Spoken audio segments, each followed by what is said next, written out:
নমস্কার বন্ধুরা, আমি প্রীতি। জলছবি গল্পের আসরে আপনাদের সকলকে স্বাগত জানাই। আজ আপনারা শুনবেন শ্রদ্ধেয় লেখিকা লীলা মজুমদারের লেখা গল্প বাপের ভিটে। তার আগে বলে রাখি, প্রত্যেক মঙ্গলবার এবং শনিবার ঠিক রাত 9টায় জলছবিতে আপনারা পেয়ে যাবেন নতুন নতুন গল্প। তাই এখনও পর্যন্ত যারা জলছবি চ্যানেলটিকে সাবস্ক্রাইব করেননি তারা অবশ্যই সাবস্ক্রাইব করে রাখুন। শুরু করছি আজকের গল্প বাপের ভিটে। আমার গয়না দিদি, আসলে অন্য নাম, ছোটে যাবেন বলে ওই নাম দিয়েছি, ভালো নাম না।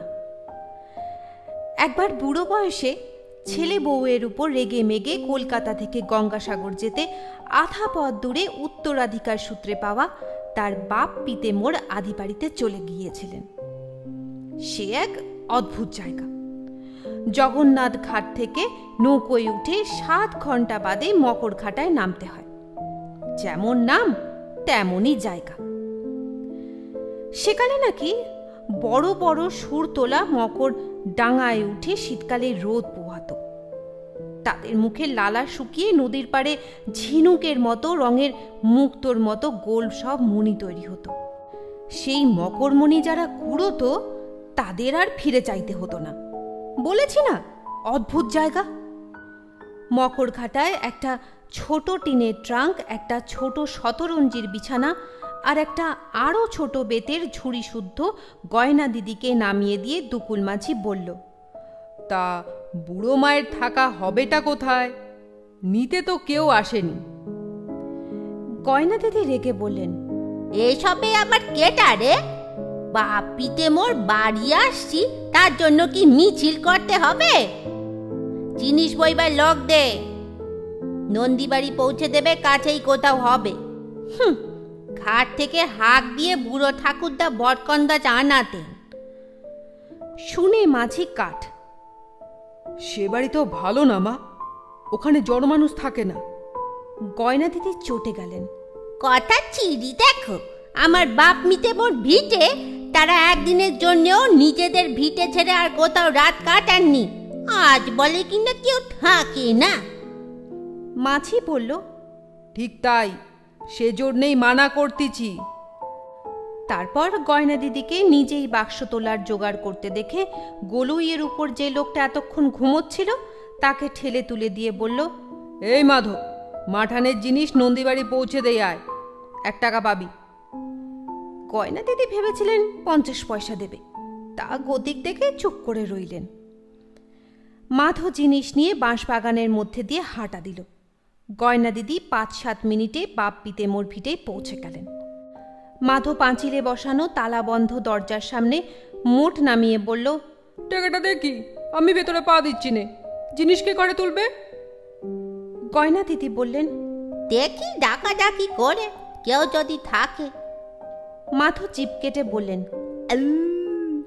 ও কাজ করবেন না, ডাকলে ঠিক এসে হাজির হবে। নিন, দরজা খুলুন, আমি তুলে দিয়ে যাচ্ছি। কিন্তু কাজের লোক এই মুলুকে পাবেননি মা। বাঁশবাগানের পাশে বামুনের দোকানে কেরোসিন, কয়লা, রান্নার খাবার পর্যন্ত পাবেন। এ বাড়িতে জনমানুষ থাকবেনি। গয়না দিদি চারদিক চেয়ে বললেন, না, থাকবে না। চালাকি পেয়েছ? থাকবে না তো তুলসীতলা ঝাঁটপাট দিয়েছে কে শুনি? মাধব শিউরে উঠে বলল, সেই কথাই তো বলছিলাম, টাকাতে দেন। গয়না দিদি টাকা দিয়ে বললেন, বাঁশবাগানের ওধারে গয়লা বাড়ি দেখলাম, সেটা দুধ পাঠিয়ে দিস, নগদ দাম দেব। মাধব বলল, তাহলে দরজা খোলা রাখবেন।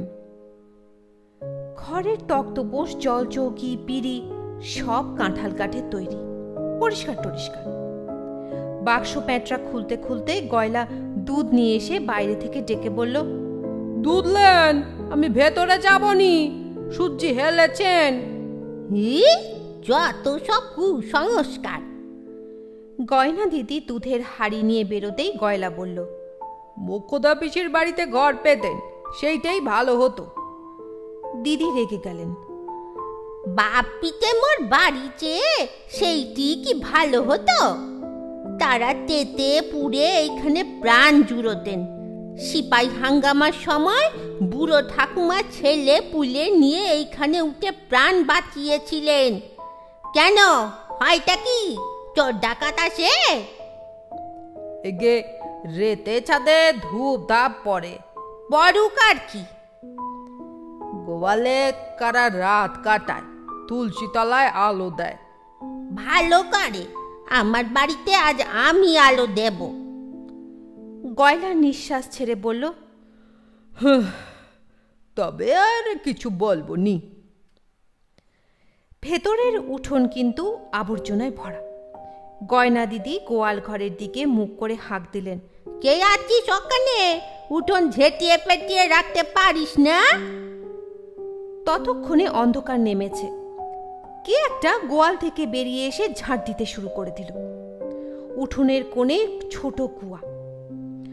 গয়না দিদি ঝুড়ি থেকে খুদে বালতি আর দড়ি বের করে তারার আলোয় সাবান মেখে চান করে ঘরে এসে আহ্নিক করলেন। গোয়াল ঘর চুপচাপ। আর কি তারা আসে যদি কাজ করতে হয়? লুচি সন্দেশ মর্তমান কলা খেয়ে ঘুম। রাতে একবার ছাদে ধূপধাপ শব্দ হলো বটে, তা হোক। ভোরে উঠে গয়না দিদি দিনের আলোয় দেখলেন গোয়াল ঘরের দোরে তালা দেওয়া। কুয়োর পাশের চৌবাচ্চাতে কানায় কানায় জল। ছাদে গিয়ে দেখলেন তাল পড়েছে, নারকেল পড়েছে। তা ধূপধাপ হবে না? নিচে এসে দেখলেন ভেতরের দালানে এক কাঁদি কলা। চৌরি হোক ছেঁচড়াই হোক, যারা কোয়ালে রাত কাটায় তারা লোক ভালো, দয়া মায়া আছে শরীরে। গয়রা যেমন বলেছিল সদর দরজা খুলেই রাখলেন। সে দুধের সঙ্গে চাল ডাল আনাজপত্র দিয়ে পয়সা নিয়ে গেল। এক পয়সা বাকি রাখলো না। বলল, কিছু বলা যায় না মা, ভালো কথা তো শুনলেন না, রেতে কেউ আসেনি। গয়না দিদি বললেন, না। সন্ধেবেলায় দালানের পাশে ইট পেতে উনুন করে তালের বড়া তালের ক্ষীর তৈরি করে আহ্নিক সেরে উঠেই থামের পেছন থেকে একটা কালো রোগা ছেলেকে হিড় হিড় করে টেনে বের করলেন। হতভাগার গায়ে একটা দেনা নেই? কি নাম তোর? কিলবিল করতে করতে সে বলল, একে পেঁচো। এত ধেরে ছেলে উদম ঘুরছিস, লজ্জা করে না? একে না। গয়না দিদি তাকে গায়ের চাদর খুলে দিয়ে বলল, কলপাতায় তালের বড়া তালের ক্ষীর দিচ্ছি, নিয়ে যা। ঘরে আর কে আছে? একে মা আছে। বেশি করেই দিলেন। ছেলেটা এক দৌড়ে অন্ধকারে মিলিয়ে গেল। 7 দিন ছিলেন গয়না দিদি, কোনো কষ্ট হয়নি। দিনের বেলায় সুনসান, রাতে তারা কাজ ছেড়ে দিত। চোরের পরিবার সন্দেহ নেই, তবে দেখা পাননি আর। 7 দিন পরে ছেলে বউ এসে পায়ে ধরে মাপছে, কেঁদে কেটে তাকে ধরে নিয়ে গেল। শেষবারের মতো ভেতরের দালানে দাঁড়াতেই তাদের দেখতে পেলেন, দিনের আলোতেই। চাদর জড়ানো পেঁচো আর তার রোগা কালো নাক কাটা মা। সাষ্টাঙ্গে প্রণাম করল তারা, তারপরেই আর দেখতে পেলেন না। ছেলে বাঁধা ছাদা ছেড়ে বলল, বেশ তো ছিলে মনে হচ্ছে মা, অথচ এদিককার লোকেদের এমনই কুসংস্কার। নৌকর দুকুল মাঝি বললে কিনা বুড়ো কর্তাদের সময় গয়লাপাড়া থেকে কে তার দুষ্টু বউয়ের নাক কেটে ছেলে শুদ্ধ তাড়িয়ে দিয়েছিল। ছেলেটাও নাকি মহাপাজি ছিল। তা বুড়ো কর্তা দাদু তাদের সারা জীবন তার গোয়াল ঘরে আশ্রয় দিয়েছিলেন। এমনই তার বুকের পাঁটা যে কেউ তাদের চুলের ডগাটি পর্যন্ত ছুঁতে পারেনি। তারাই নাকি এখনো বাড়ি আগলায়, কাউকে আধ ঘন্টার বেশি টিকতে দেয় না। তুমি কিছু দেখেছিলে? গভর্নমেন্ট নাকি নিতে চেয়েছিল, তার সব ভয় পালিয়ে এসেছিল। গয়না দিদি বললেন, নিজের বাড়িতে দেখবার কি আছে? এই আমি বলে দিলাম তোকে মদন, এখন থেকে আম কাঁঠালের সময় প্রত্যেক বছর 6 মাস আমি এখানে কাটাবো। কি জায়গা বল দেখিনি? নদীর ধারে এই বড় বড় মুক্ত গজায়, বলেনি টুকুল মাঝি? ভূত আসে না আরো কিছু, ভূত এলে আমি দেখতে পেতাম না? মদনের বউ বলল, একলা কি করে থাকবেন মা? শুনেছি কাজ করার লোকও পাওয়া যায় না।